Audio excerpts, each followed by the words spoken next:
我潮哥吹水篇又嚟啦，呢次留返係香港吹，仲有六兒女神特登嚟香港同我吹。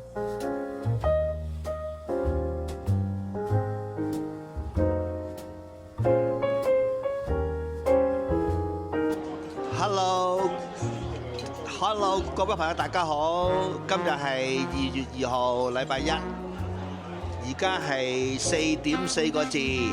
今日風和日麗，天氣非常之好，又趁阿六兒嚟香港嘅情況下呢，就係約咗六兒啦，就係同埋我哋呢班嘅鐵粉呢，就同阿六兒食個下午茶。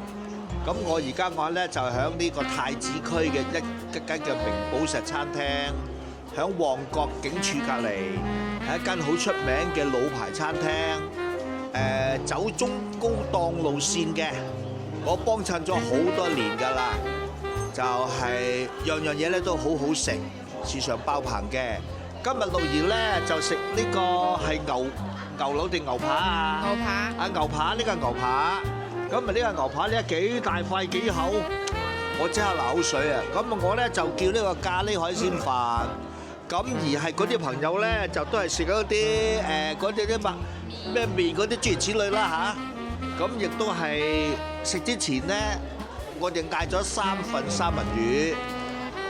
咁三文魚係好大塊嘅，係正宗挪威輸入香港過嚟嘅，好味道。咁啊大家都非常之開心。好啦，咁我咧就唔阻阿六兒食呢塊牛扒先。得閒再傾過，拜拜，係啦，拜拜。多謝潮哥請我食牛扒，下次要帶我入半島飲下午茶啊！